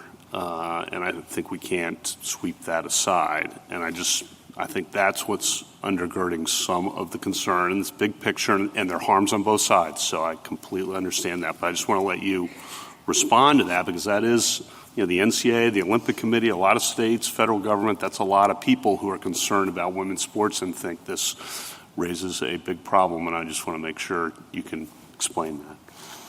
Thank you, Your Honor. And just to be clear, Title IX is a huge triumph, and I'm a veteran of women's sports myself. I'm glad it exists. It's made a huge difference in our society. That's not what we're talking about here. But I do think, to the point of, for the podium question, I think the question is there an unfair biological advantage? That would be the question. So I understand the point. If there is somebody who's coming in with an unfair biological advantage, that would undermine the entire point of separate sports in the first place, which was to allow women to have a place to thrive, to be strong, to win, not to just be the B team.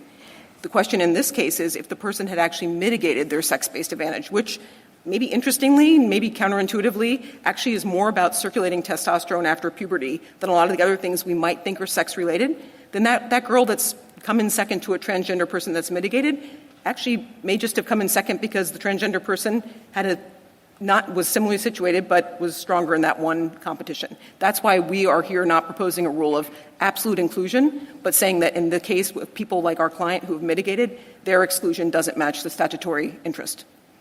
Counsel, can I ask you a question about analytically in the discrimination on the basis of transgender status?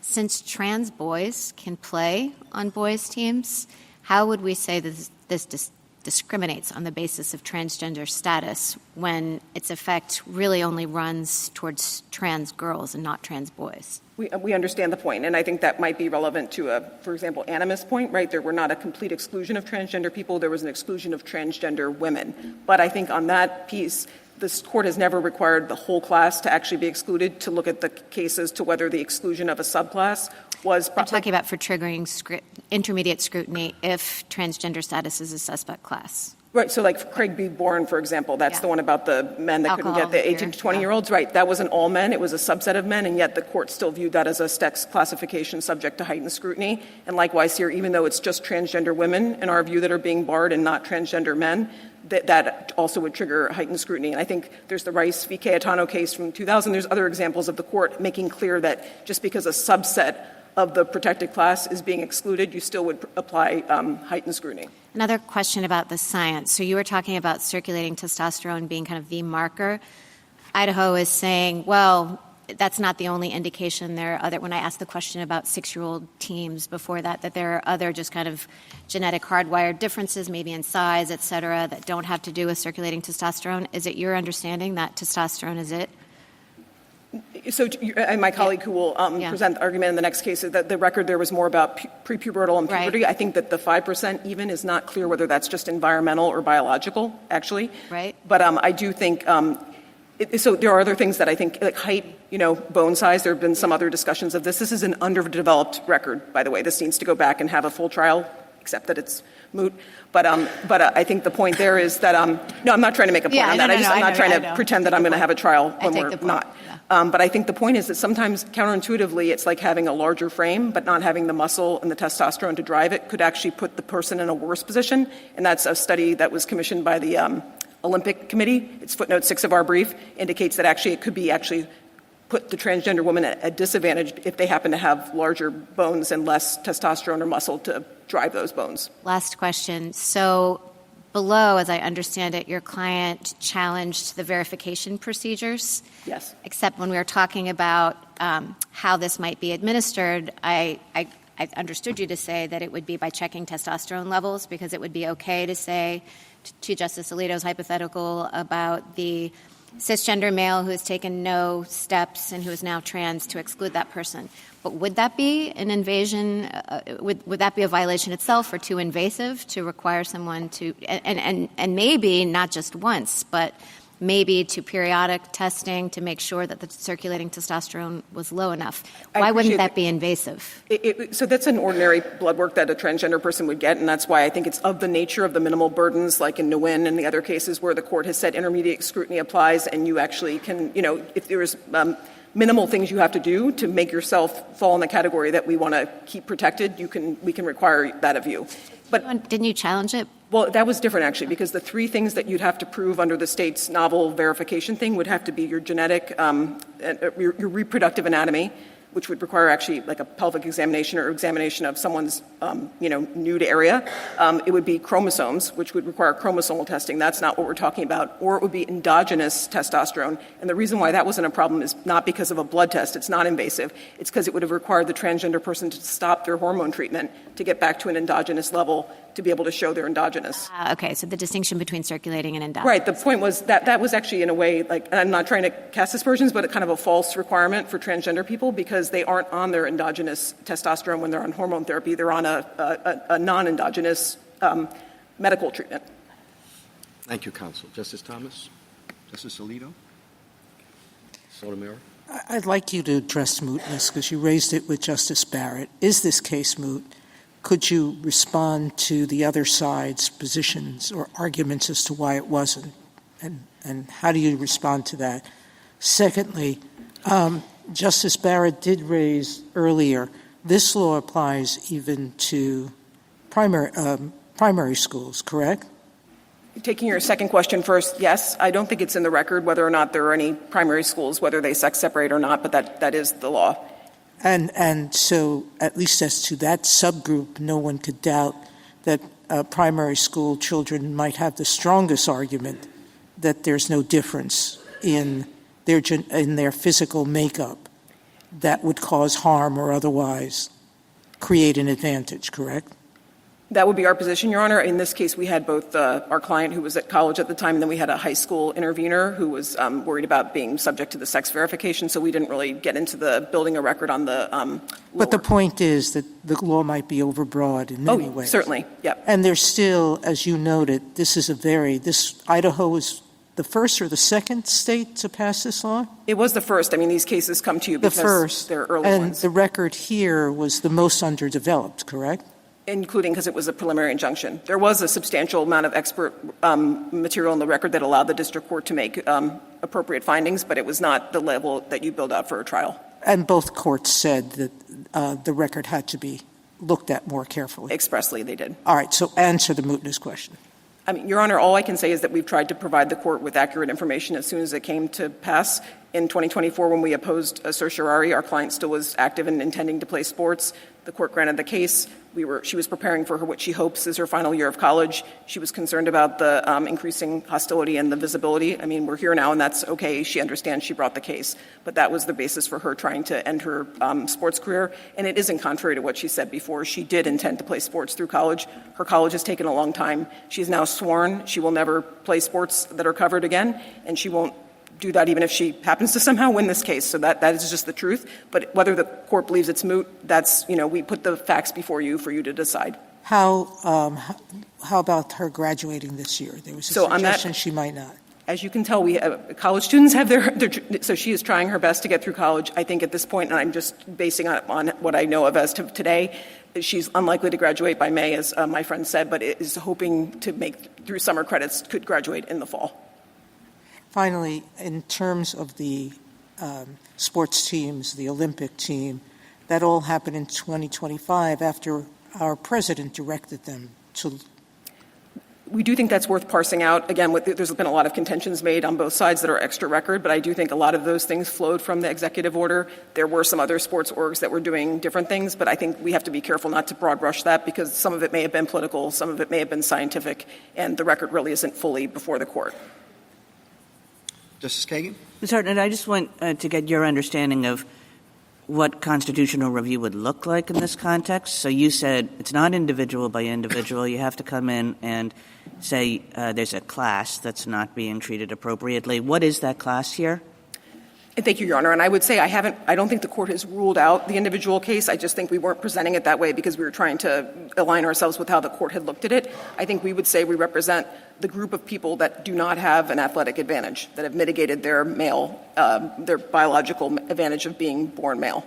So who do not have an athletic advantage for reasons of taking certain medications or hormones or no sex-based biological advantage. So it would encompass both people that had gone through the male puberty and had mitigated. It would also encompass others like that have not yet gone through puberty or that staved off puberty with the puberty blockers. And as to those people, who has the burden of showing that the justification doesn't fit? I think I think once we've identified the subclass under intermediate scrutiny, it is the state's burden to show a substantial relationship for that group, and they failed to, and that's how those other cases proceed. You wouldn't think that because we are talking about an as-applied challenge to a law that's facially everybody concedes legitimate, that the burden should shift to you? I don't think that's how the cases looked at it when they were assessing. They were kind of assessing whether the state had provided enough to allow the exclusion. For example, in Lair, the state had made an adequate showing to show why the parent in that case was properly excluded. And how do you think the question of scientific uncertainty should play out in an analysis like this? Thank you. That's a good question, and I know this was something the court did address in Scrimeti, a rational review case, but citing Carhart, which also talked about that. I think the one thing we definitely want to have is complete findings, so that's why we really were urging to have a full record developed before there were any final judgment of scientific uncertainty.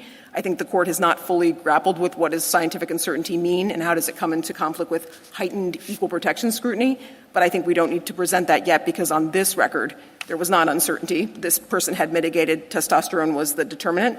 Maybe on a later record that would come out differently. But I don't think that. Just play it out a little bit if there were scientific uncertainty. I mean, if it really were an equipoise, then I think that that is a situation where I think it's still heightened scrutiny. So under heightened equal protection scrutiny, the burden is on the state to justify the law. And if they haven't been able to justify that, that usually fails. If it's really a question of they're at 50-50, do we allow the state some leeway? I don't think that's been answered in the court's cases. Normally, the heightened scrutiny controls, and there's not a deference on top of that in the equal protection context. Thank you. Justice Gorsuch? Just to follow up on that, I wonder if that starts to sound like strict scrutiny, because the point of intermediate scrutiny, of course, is some leeway for the state, not a perfect fit, at least in the facial area. But if there's scientific uncertainty about whether puberty blockers and testosterone suppressants completely or mostly or some percentage of the time eliminate all competitive advantage, some competitive advantage? I mean, you've been very careful, I think, and rightly so, to talk about mitigating advantage. But I don't know, does the state have to show that it eliminates advantage and it doesn't eliminate, some percentage of advantage remains in each individual case, or for the group as a whole? I'm struggling to understand your response to Justice Kagan on that score. Maybe I'm inartfully posing the question, but I hope you understand. I do understand your question. I think the question is at some level, I think the question is where you have science that's developing in real time at some level, what happens, how does that dovetail with trying a state that's trying to regulate and do that? I think what we can say on this record is the categorical exclusion is really not supported, I don't think, by any science. This again was from kindergarten through college. And so there'd be some subgroups at least. And I think there has to be an effort to try to tailor it. I think here the problem was there was a reaction of transgender women, a picture of what that would be, kind of an undifferentiated fear, frankly, from the Cleburne case. And so I think I appreciate all of that, but it seems to me from my glance at the record, and quite a record it is, that there is a healthy scientific dispute about the efficacy of some of these treatments, and that's understandable. And I'm just wondering, how does that fit with, assume there is some dispute, and I understand the record remains to be developed further, but how does that fit with intermediate versus strict scrutiny? At the end of the day, it's the state's burden to show a substantial relationship, and I think in the case of something where they're doing their best and have the best evidence some evidence to support what they're doing. Some evidence, the best evidence, exactly. I mean, that's a level of evidence that wasn't met here. So the study and the findings. I mean, the district court made a really good point. That study had actually been retracted, and it didn't pertain to transgender athletes. So in a way, this is not the hardest case. I appreciate it as a hypothetical. I guess what I would just urge in this area that's sensitive, obviously politically, but also as a matter of science, to at least let a record develop in one of these cases that lets you decide, actually, is this I totally agree 50-50 versus 80-20? All right, but 50-50, does the government win? Does 70-20 the government win? That's what I'm getting at. I understand the complexity of the record and the difficulty of the science, but if we're going to have individual cases brought, that's the kind of question we're going to ultimately have to answer, not the science question, but the percentage question, if you will. No, I understand that. I mean, VMI does provide some sort of a metric of what we would do there, which was we looked to see there were kind of evidentiary debates on both sides of that. But even if you could say that a lot of women may not have ever made the cut, the fact that there were some that did was enough to invalidate the entire policy. So I think there are ways for courts to make those judgments, and I think the court has not yet, encountered a case where heightened scrutiny puts a heavy burden on the state. It's not an insurmountable one like strict scrutiny normally is. And then what happens if it ends up with the evidence being a tie or close to it when we go back to the trial court? I think that would be that would be breaking some new ground, because I don't think there's an equal protection case that decides that issue. Usually the evidence is kind of clear on one side or the other about whether the restriction is justified. That would remain for us to decide at a later point.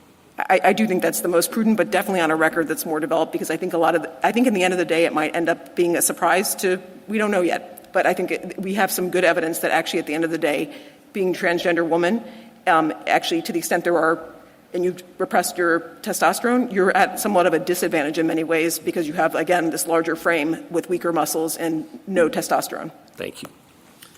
Justice Kavanaugh? Just to follow up on Justice Gorsuch's question, a broader frame about the role of this court when there's scientific uncertainty. I mean, there'll be different district courts who do different things, almost certainly in different cases, and in an area of scientific uncertainty where there's strong assertions of equality interests on both sides. And so it's going to come to this court, and we have to decide for the whole country, constitutionalize this. And I guess given that half the states are allowing it, allowing transgender girls and women to participate, about half are not, why would we, at this point, just the role of this court, jump in and try to constitutionalize a rule for the whole country while there's still, as you say, uncertainty and debate, while there's still strong interest in the other side? And I think one of the themes of your argument's been the more people learn, the more they'll agree with you. At least I've detected that theme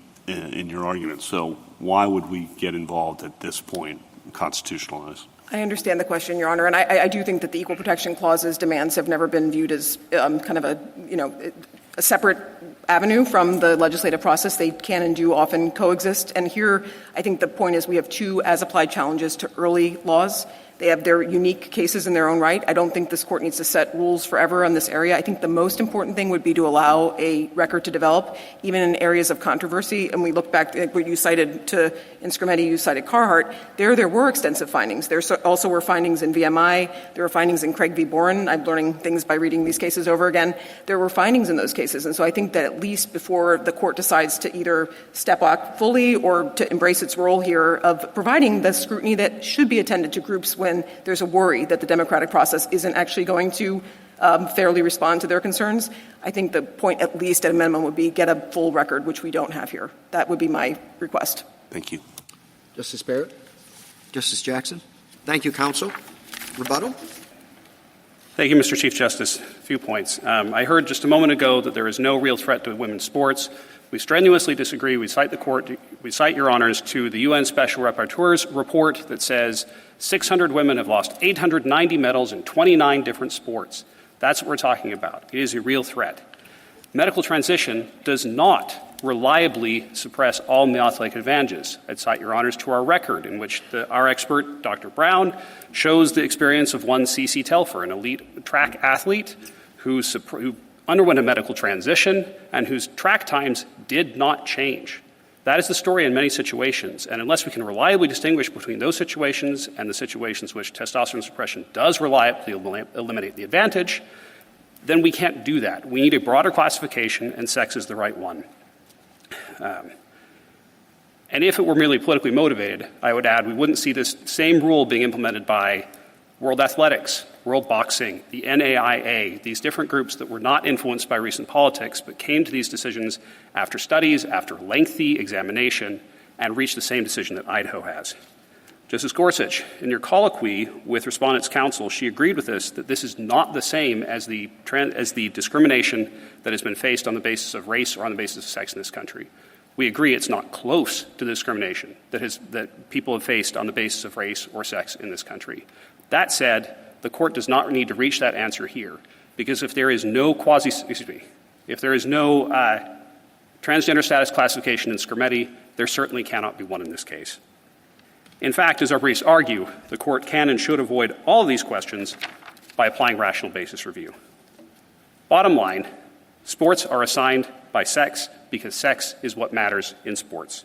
It is the fairest and the safest and the most administrable way to assign sports teams.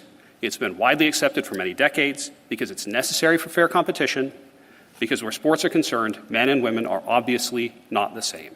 If Idaho can't enforce a sex-based line here in sports where nobody disputes that biological differences matter, then no line based on biological sex can survive constitutional scrutiny. The court should uphold the Fairness in Women's Sports Act and reverse. Thank you, counsel. The case is submitted.